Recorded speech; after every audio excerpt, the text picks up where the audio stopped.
근데 이 시편은 보통 뭐 다윗이 대부분의 시를 지었고 여러 이제 몇 명의 저자가 있습니다만 이 시는 연대와 저자가 명확하게 이렇게 알려지지 않은 그런 시입니다.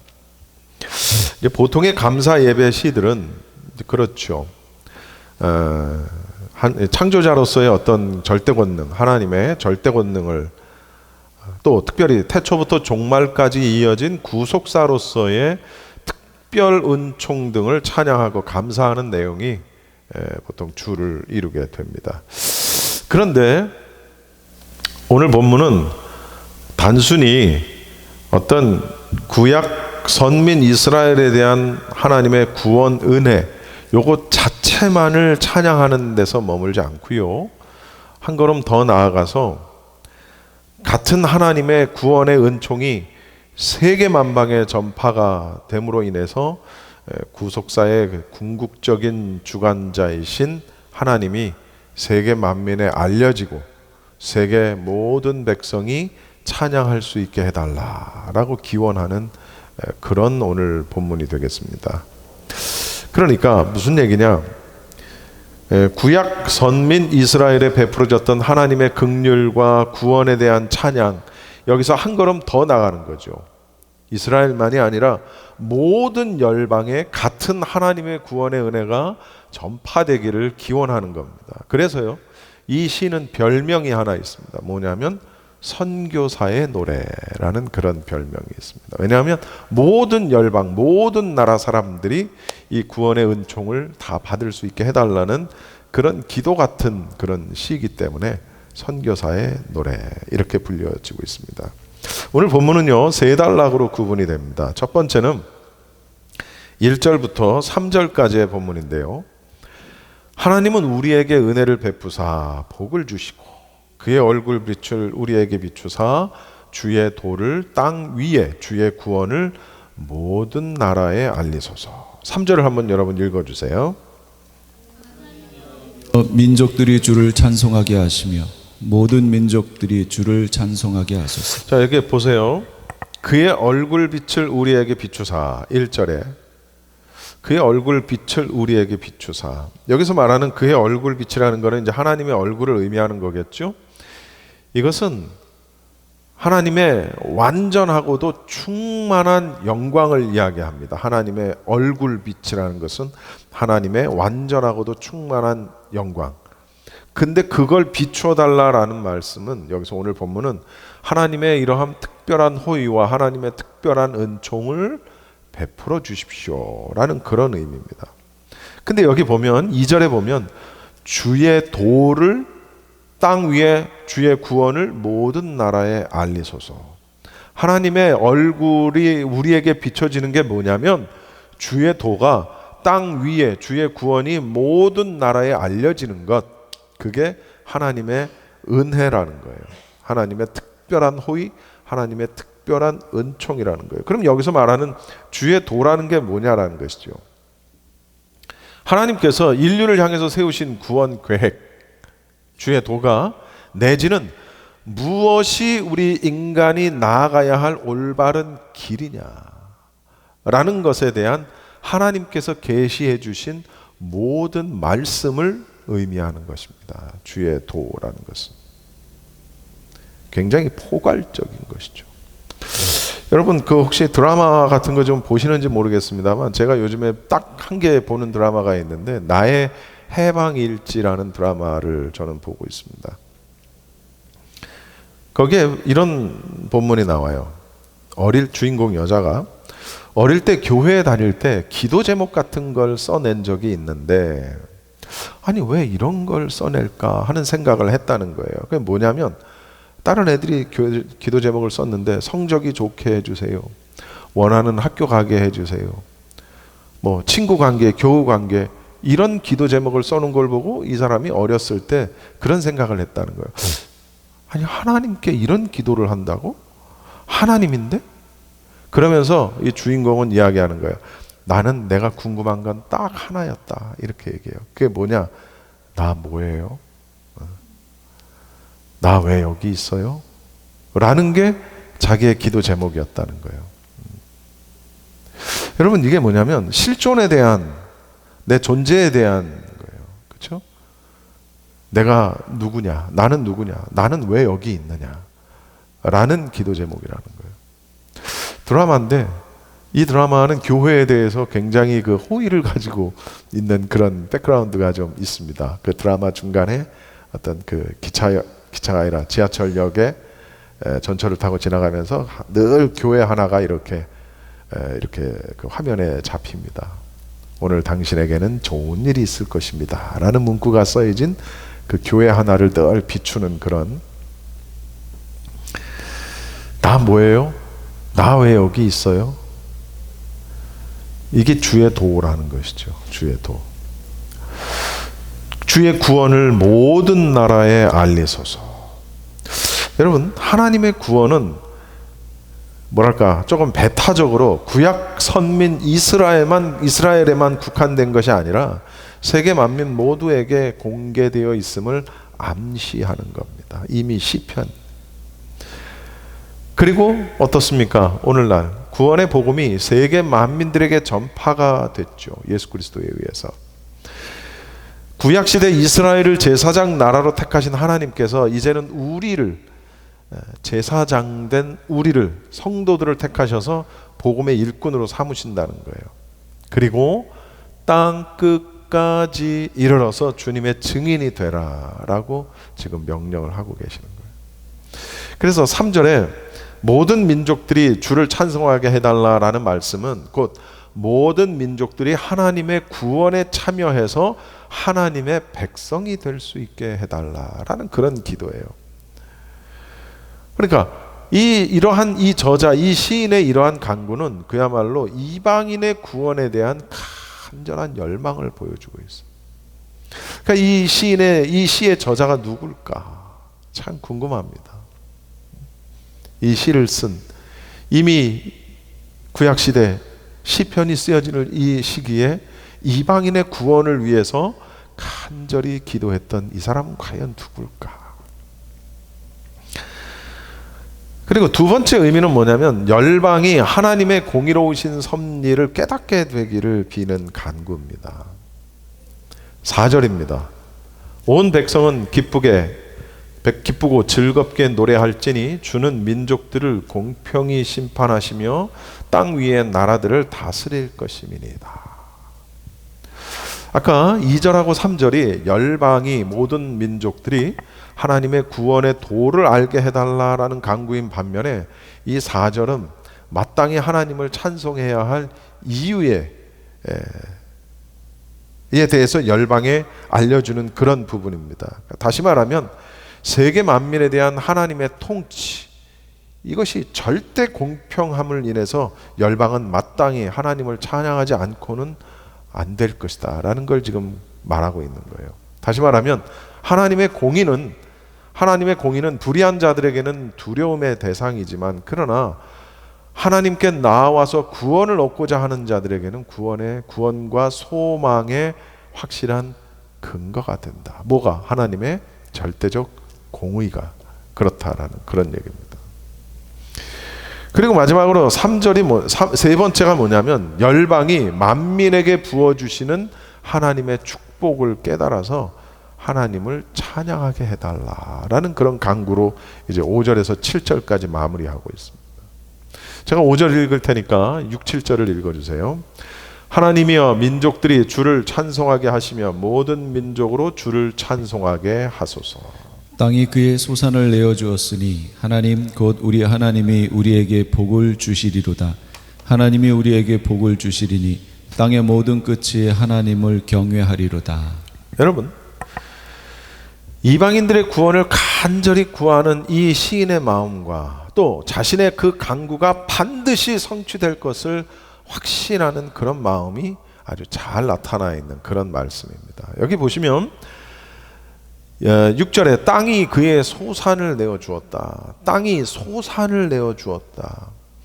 여러분, 땅의 소산이라는 것은 일반적으로 우리가 농사 짓는 거죠. 뭐 밭농사, 논농사, 과일 농사, 이렇게 일반적으로 씨를 뿌리고 나중에 거두게 되는 풍성한 수확을 가리킬 때 우리가 땅의 소산이라는 단어를 씁니다. 그러나 오늘 이 67편의 전체의 전후 문맥을 비추어 볼 때 이것은 그걸 말하는 것이 아니라 이방인들의 회개로 인해서 많은 생명이 하나님께로 돌아오는 영적인 풍요를 의미한다. 땅에 소산을 내어주었다. 영적인 풍요. 하나님이 하나님께로 많은 생명이 돌아오는 영적인 풍요. 이걸로 보는 거예요. 예수님께서는 이 땅에서의 공생애를 마치신 후에 하늘로 올라가시면서 여러분 우리가 너무나도 잘 아는 대로 제자들에게 말씀을 하시죠. 무슨 명령을 하시죠? 모든 민족으로 제자를 삼아 아들과 아버지와 성령의 이름으로 세례를 주라. 이게 다시 무슨 얘기냐면 풍부한 영적 소산을 거두라. 땅의 열매를 거두라. 라는 명령이었어요. 따라서 하나님의 도를 먼저 전해받은 우리들은 말씀을 증거하고 또 많은 사람들을 구원의 길로 인도하는 복음의 일꾼이 되어야 한다라는 거예요.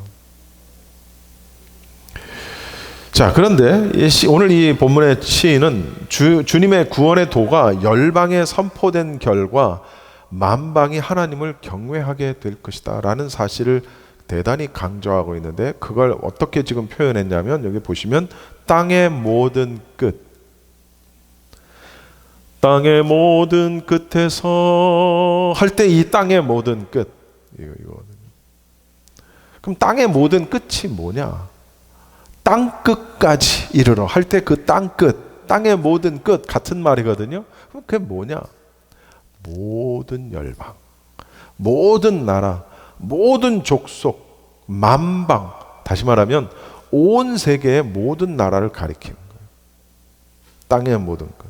따라서 7절은 하나님의 도가 모든 나라의 증거가 돼서 그 말씀을 듣고 깨닫는 자마다 결국 하나님을 경외하는 자들이 다 될 것이다. 이 사실을 확신하는 이 저자 시인의 신앙 고백임을 우리가 알 수 있는 거예요. 너무나도 귀한 신앙 고백이죠. 사실 하나님께서는 이미 태초부터 이스라엘만이 아니라 우리가 잘 아는 대로 세계 만민을 구속의 대상으로 작정을 하셨어요. 그렇죠? 이미 아담과 하와가 범죄한 그 순간부터 그들에게 가죽옷을 지어 그들의 수치를 가려주시면서부터 이미 시작이 된 거예요. 어쨌든 이런 견지에서 이 시인은 이 시를 맺으면서 이제 구속의 복음이 세계 만민에 전파될 신약 시대를 바라보면서 일종의 예언적으로 이 노래를 했다. 이렇게 이제 우리가 보는 것이죠. 자, 그러면 우리는 이렇게 볼 때 이 말씀 속에서 우리가 뭐 여러 가지를 짚어볼 수 있겠으나 오늘은 딱 한 가지만 좀 짚어보고 싶습니다. 뭐냐면 만민의 복음을 전한다. 만민은 저 만민이 아니라 내 옆에 있는 사람부터 전도의 대상자가 되어야 한다는 것이죠. 그럼 우리의 전도 대상자는 누구이며 또 그를 향해서 나는 어떤 모습으로 그에게 복음을 전하고 있는가라는 것을 우리가 한번 생각해 볼 필요가 있다라는 것이죠. 특히 오늘날 이것이 왜 중요한 거 하니 여러분 뭐 계시록을 여러 차례 들었으니까 잘 아실 겁니다. 계시록 종말의 때 구원의 방향이 이방인에서 이스라엘로 가는 때, 즉 다시 말하면 이방인의 충만한 수가 차는 때. 그래서 로마서에 보면 우리가 잘 아는 말씀이 있죠. 이 비밀이라고 그래요. 이걸 비밀. 이 비밀, 너희가 모르기를 원치 아니하는 이 비밀이 뭐냐? 이방인의 충만한 수가 들어오기까지 이스라엘의 더러는 완악하게 되었다. 여러분, 이 말씀은 이스라엘과 그 남은 자들의 구원과 그 시기에 대해서 이제 언급을 한 건데 중요한 건 이방인의 수가 차야 된다라는 거예요. 그래서 그 이방인의 수가 차기까지 이스라엘, 원래 선민이었던 이스라엘이 어떻게 된다고요? 그 유대인들, 이스라엘, 그 유대 백성들은 많은 수요는 완악하게 된다는 거예요. 그게 무슨 얘기냐? 복음을 거역한다라는 것이죠. 그러니까 그들의 유대인들이 복음을 거역하는 완악함은 바로 이런 이유에서였다라는 것이죠. 그러나 구원받을 이방인들의 수요가 다 채워질 때 이스라엘의 구원이 이루어질 것이다 라는 그런 얘기입니다. 우리가 너무나 잘 아는 대로 이스라엘의 많은 국민들이 자신들의 땅으로 돌아가고 있는 그런 때입니다. 물론 이스라엘이 회복 이미 됐고, 그리고 그 사람들 가운데 이스라엘의 많은 크리스찬들이 생겨나고 있어요. 그 말인즉슨 이방인의 구원의 수가 다 차고 있다라는 반증이라는 거예요. 이방인의 구원의 수가 다 차고 있다. 아직도 지금 코로나 사태는 끝나지 않은 사태입니다만, 지난 코로나 사태로 인해서 대한민국에서 약 120만 명의 교인들이 교회를 떠났답니다. 120만 명의 교인들이 교회를 떠났대요. 그나마 좀 덩치가 있는 교회들은 살아남았으나 우리처럼 이렇게 작은 교회들이 수없이 사라졌대요. 팬데믹이 시작된 2020년 한 해에만 10,000개가 넘는 교회가 사라졌답니다. 그 10,000개라는 교회는 10명, 20명 이런 교회들 얘기하는 거예요. 그리고 전체적으로 120만 명의 교인들이 교회를 떠났다는 거예요. 코로나 사태가 벌어지면서 우리가 잘 아는 대로 온라인 예배로 얼마간 대체가 됐죠. 처음에는 온라인으로 예배를 합니다.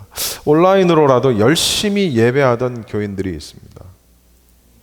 그런데 어느 순간 예배를 건너뛰기 시작하다가 아무 일도 일어나지 않으니까 차츰차츰 교회에서 멀어져 갑니다. 새벽 기도도 안 하고 안 해요. 이게 내 신앙이 어떤 신앙인지를 판별하게 되었다라는 것이죠. 무슨 얘기냐? 내가 가진 믿음의 수준이 어느 정도인지를 가늠하게 되었다라는 것이죠. 우리가 예배를 드리지 못하고 교회가 그렇게 됐을 때 어떤 일부 사람들은 줌 예배가 아닌 그래도 대면 예배를 하는 곳을 찾아다니기도 했어요. 에이, 방역 위반이지. 여러분, 그걸 말하고 싶은 게 아니라 이 사람들은 어떤 마음이었냐면 죽으면 죽으리라. 예배를 사모하는 마음을 지금 저는 말하고 싶은 거예요. 근데요, 웃기는 게 뭐냐면 방역이 풀렸는데도 많은 수가 교회를 떠났다라는 거예요. 아무런 문제 없이 그 누구의 제지도 없이 예배하던 것이 얼마나 큰 은혜였는지를 깨닫는 성도가 있는가 하면 매번 교회 나가는 게 어쩔 땐 귀찮기도 하고 그저 그냥 습관적이기도 했는데 집에서 인터넷으로 예배하니까 얼마나 편한지. 그런데 이것이 시간이 지나면서 어느 정도 진짜와 가짜를 가려내게 되었다라는 것이죠. 제 동문 목사님 교회가 가까운 곳에 있습니다. 그 교인이 한 7, 80명 모이는 교회인데 그 교인이 교인들의 상당수가 교체됐어요. 무슨 얘기냐? 팬데믹이 오기 전에 나오던 교인들 가운데에는 그 교회에서 그 목사님한테 직접 들은 얘기예요. 늘 교회에 대한 불만을 이야기하고 이런저런 일로 담임 목사를 힘들게 하고 참 미안한 얘기지만 교회 안에는 꼭 그런 사람들이 있습니다. 숫자가 많을수록 더 그렇죠. 그랬던 일부 교인들은 지금 하나도 교회 안 나온대. 지금 하나도 교회 안 나온대.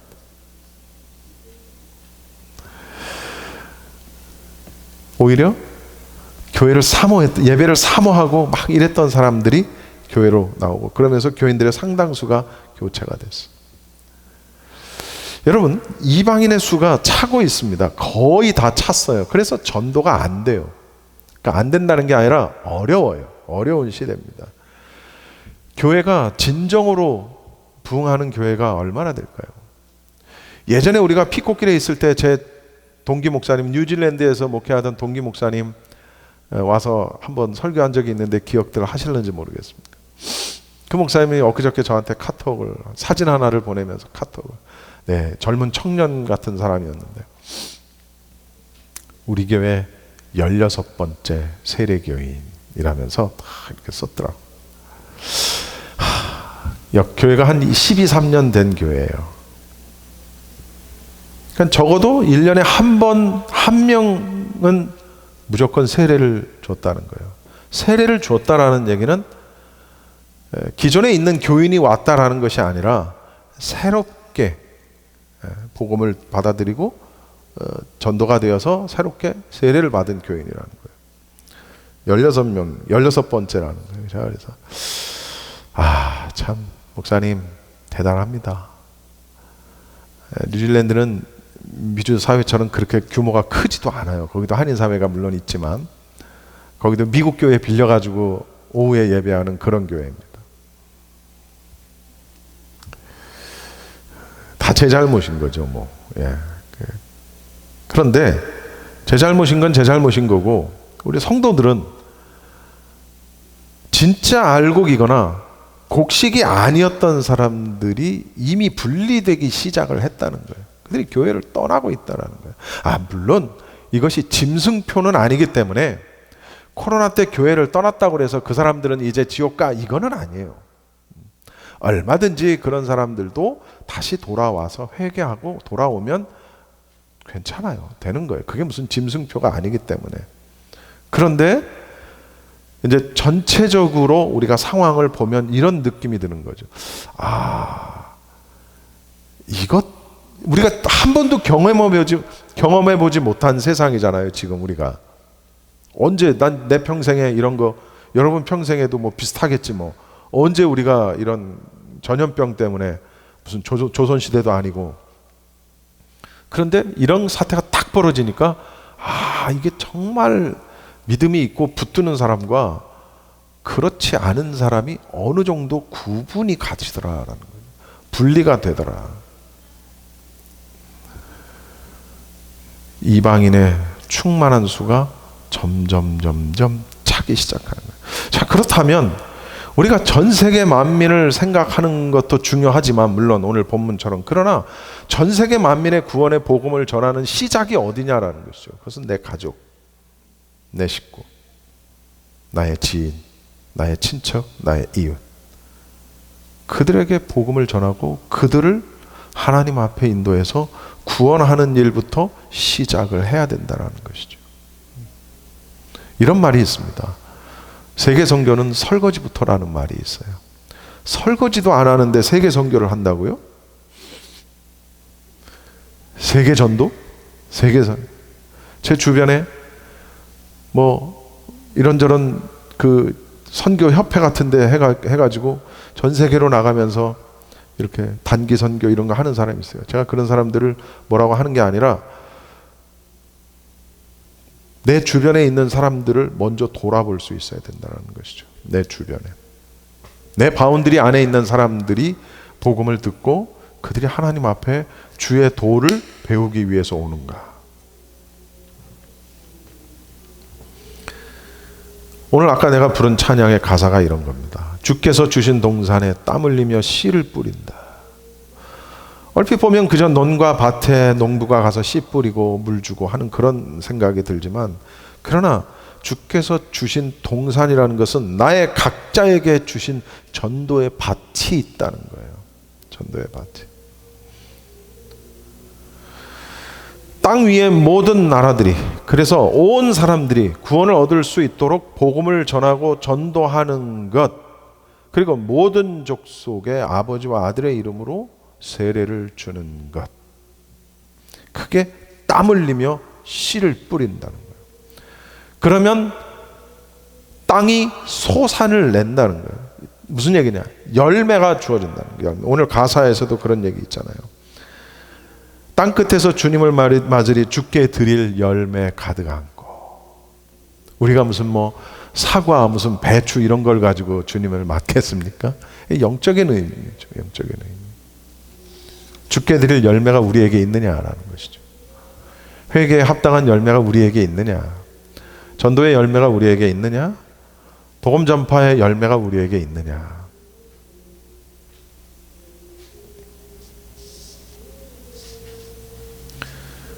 그래서 땅의 모든 끝이 찬양하면서 그때에 주님께서 오시는 거예요. 우리가 재림 얘기하는데 주님께서는 모든 복음이 땅 끝까지 전파되었을 때 이 땅에 오신다고 그랬거든요. 땅의 모든 끝에서 주님을 찬양할 그때 예수님께서 오신다는 거예요. 그때 주님이 오실 그 길을 열매를 들고 예비하라는 거예요. 오늘 말씀, 오늘 찬양이 그런 겁니다. 영광의 주님 곧 오신다. 여러분, 비바람이 앞을 가리고 내 육체는 늙어갈지라도 마지막 날 주님께 드릴 열매, 내 삶의 결실을 안고 주님이 오실 길을 예비하는 그런 성도가 다 되시기를 바랍니다. 기도하겠습니다.